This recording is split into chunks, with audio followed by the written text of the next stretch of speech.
Hey guys, so for today's video, I wanted to do one about how to decide what you want to do after college, after you graduate college, or after you graduate high school if you decide you don't even want to go to college. So, when I graduated college, I was so completely clueless. I felt like I had just been funneled through the schooling system, and my goal in life was just to get out of school, just make it to the next year, make it to the next year, and just, perform on tests, perform for the teachers. So when I graduated, I was just completely clueless because I hadn't been paying attention to what I wanted out of life. So I was just totally lost. And when people would ask me what do you want to do? I just felt like I had no idea. And it took me a really long time to feel happy with my career, and I was really depressed about it for a really long time. So I'm going to give you my advice in case you're in a similar situation. Okay, so my first tip is really important, I think.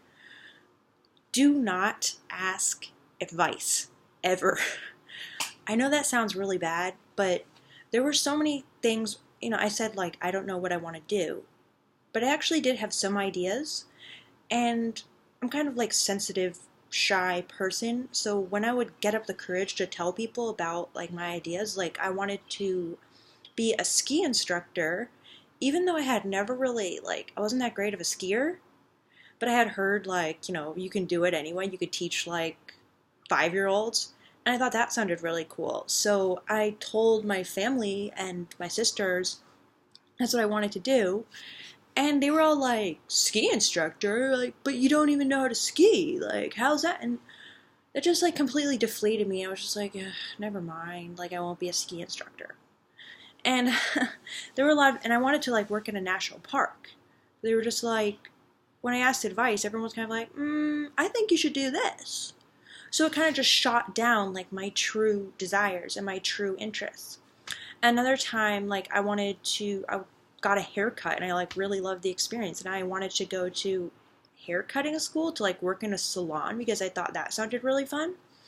And people are just oh, the kind of people who work there, you should be around more intellectual people or something. But that's what I wanted to do. So my point is, if you ask advice, people are going to have a lot of opinions. They're going to tell you, don't do it, do what I think.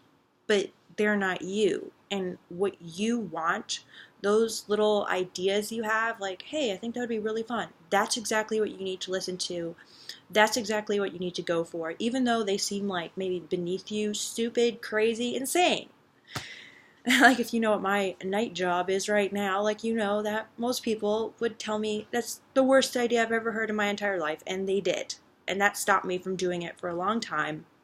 But eventually, I did it, and I love it. Okay, my number 2 tip is, if you're anything like me and you were thinking, I have no idea what I'm interested in, I have no idea what you want to do, stop. My guess is, if you're anything like me, you're lying to yourself. You do know what you want to do, but you're just not able to accept it or admit it to yourself. But there is something that you want to do, and you're not listening,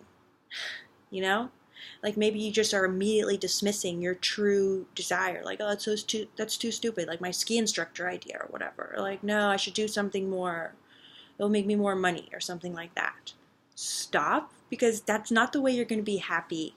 The way you're going to be happy is by doing what you want to do. And then finally, let's say you're yeah, what I really want to do is be a pop star like Lady Gaga, but come on, that's ridiculous, that's stupid. Or I want to be an actress, or I want to be a singer, but I can't do that. Well, maybe you're right, because you're afraid of rejection and you're afraid to try.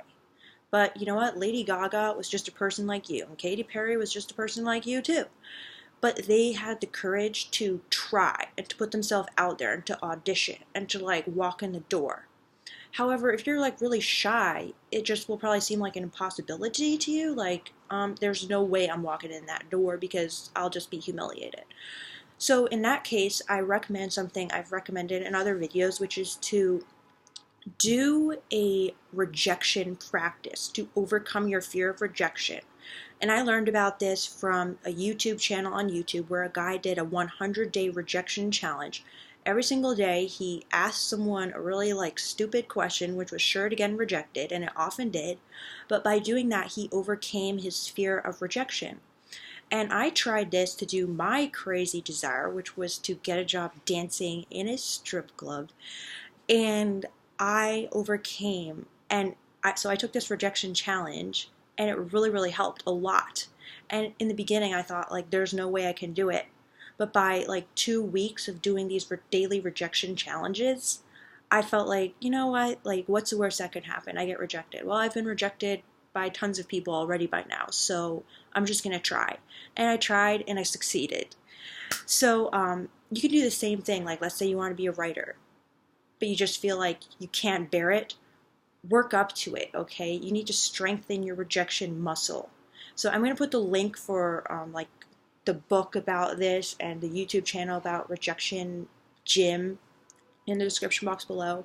But those are my 3 tips. Don't make the mistakes that I made, which is just not listening to my true desires. Because I'm just going to tell you, the moment I did listen is the moment I found happiness and now love my life. So, all right.